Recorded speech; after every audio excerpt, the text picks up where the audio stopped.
Hello and welcome to TXM TV. I'm Anthony Clyne and today I'm joined by Rob Chittenden. Hi Rob, how are you? Yeah, great, Anthony. Thanks for having me back again. And hello, everyone, again.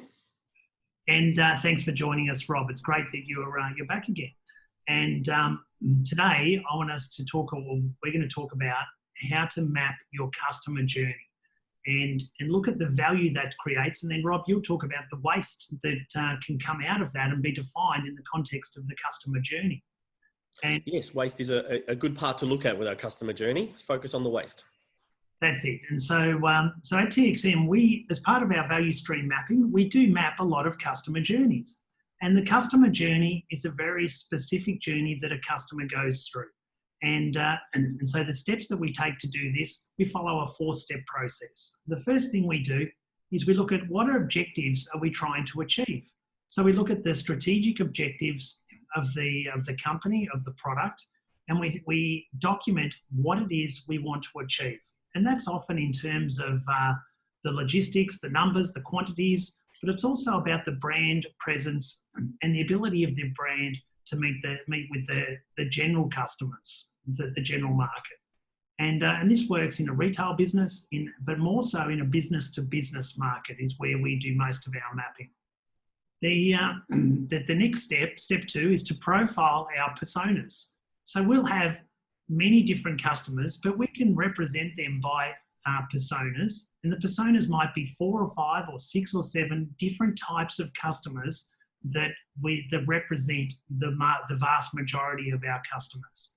And we ask those customers, we write down based on a workshop of people that know, and including the customer, think questions like, what did you hear about us?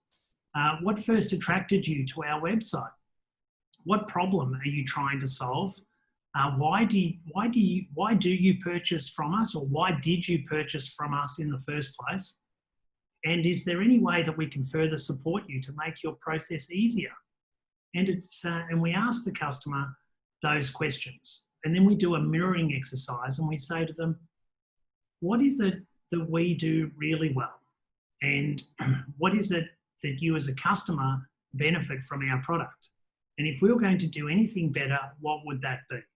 And so that's for each of those personas. So then we have a very detailed, high-level description for each of those personas about what motivates them, why they like our company, why they don't like our company, and what they want. And we can even add things there, such as the opposition and how the opposition fares in those criteria.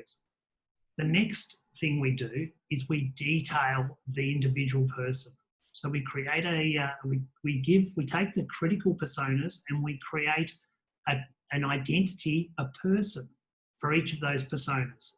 And so we create the exact person, often based on a real customer, and we fill in a lot of detail. We fill in not only their interactions with our product, but their general life hobbies, their interests, their routines, their spending patterns, what motivates them, what doesn't motivate them, their level of interactiveness with IT and how tech savvy they are, how they like to purchase, and what defines a good purchase, not just from our product or service, but from other products and services that they also buy off. And after we've done that, what we do is we map the interactions. So we go through the life cycle of a customer and we look at them when they first were choosing our company. They may have gone to an opposition initially, then what brought them to us, what was the touch points, exactly what did the salesperson do or work out that got that first order, what was it about that first order and that experience that they liked, what didn't they like, and what are all of those touch points. And then in the aftermarket service, how do they keep engaged with us and interact and advocate our service? So the goal of the customer is to advocate the service that we are providing, and we do that not only based on their ability to do it, but we prompt them to do it. So that's some of the mapping techniques that we use at TXM on mapping a customer journey. And Rob, the customer journey is focused mostly or all around adding value to the customer. What are some of the business things and the processes we have that don't add value? Yeah, well, that's a great place to, when we're mapping our customer service journey and how they interact with us, is to look at the value add and non-value activities. And generally the non-value activities are wasteful activities that can be trimmed or improved so that we can increase the value side of that equation. So, wastes are something to look at. And if you go back through some of the lean material, you'll end up at this book here, Lean Thinking. Perfect study of the automotive industry, and one of the references there is to Tashi Ono, who was a Toyota executive and who is described in the book as he was one of the most ferocious foe of waste in their organization. And it even goes and makes the claim in human history. So he really went and looked at the wastes that were in his organization, Toyota, and was able to come up with the first 7 wastes. So there's been another one added, and we'll reveal that when we go through the slides, but it's pretty straightforward, these wastes, and they've been around for a long time. So what I thought we could do to add to that journey, if we're mapping people, processes and services, is to always have these wastes in mind.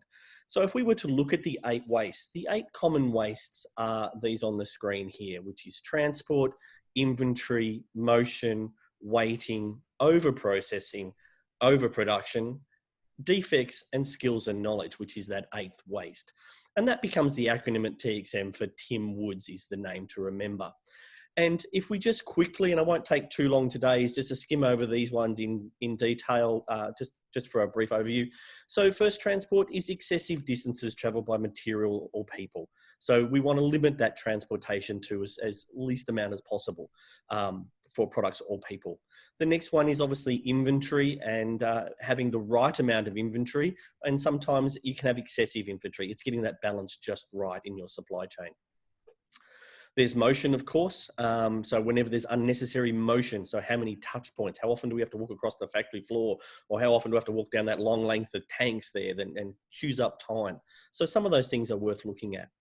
Waiting is obviously, everyone can see that waste. We don't like it when we have to wait for something, waiting for a delivery, waiting for a manager, or just waiting for things to come in the mail lately has been a frustrating thing. So let's try and eliminate waiting. Then there's over-processing, where we do a little bit too much work necessary to meet the requirements. It's a more technical one to get involved with, but it does exist and something that needs your attention. Then there's overproduction, making more than you actually need. Sometimes we make an extra 1 or 2 or 3 or a whole car yard full of cars, but there's always reasons, and it should be something to be looked at. And getting down to the last couple, we have defects. Obviously, when we make defects, that hurts a lot of costs and should be something to work on through your quality programs. And finally, skills and knowledge, bringing the team together, workshopping, getting all our minds working together to solve problems is one of the key wastes that we don't tend to use enough of, and it's a good time to get people focused on improvements. So they're the 8 wastes to go and have a look at. So remember the acronym Tim Woods and you'll be on a good start. If you want more information and how to look at that or look at some of those details again, drop over to the website and have a look at the material there on waste. Just search the 8 wastes and it'll be there, or go and have a look at some books, or then I can go look at Google, but drop in the website, you'll find some good information there, Anthony. But what was one of your favourite wastes that you see a lot of when you're out and about? I always see overproduction, and there's this felt need to keep busy. And when you run out of work, it's very natural to look for more work, but then to create work and starting to guess what's going to get sold or what's going to get needed, and start making that. And that has a lot of ramifications. What are your? Yeah, I only saw that a couple of weeks ago. Yes, a component wasn't in, so they made everything else they could. A massive workaround. There was 50, 60 parts half finished, waiting for one component to come in. And obviously that time to build it, put it away, get it out again when the part arrives, it's a fair amount of waste. And the space it took up, you're just going, wow, you got to walk over it and move it around. So I see overproduction is a common one. And then sometimes it's not having the right amount of inventory. And that's what this problem was. Ultimately, the root cause was insufficient inventory at the time than it was needed. So a supply chain issue. But they're always there, and they're a great place to start. One of our first exercises is to do a waste walk. Just go and have a look at your waste and identify them in those 8 categories. Is a very good exercise to do. That's great, Rob. And I found that interesting, and waste and value just go hand in hand. And the ability is, or the goal is to focus on adding value, and by eliminating all that effort we spend on waste. Yeah, this whole book goes, that's basically all it is value and non-value, and have a good look at it. All right, that's all I've got today, Anthony. Thank you, Rob, and thank you everyone for joining us. As Rob said, we've got many references on our website, including videos. And if you Google TXM waste videos, you'll come up with a few, and they're very useful to play in your workplace and to demonstrate to your colleagues and peers exactly what this waste is and how to see it and how to categorise it.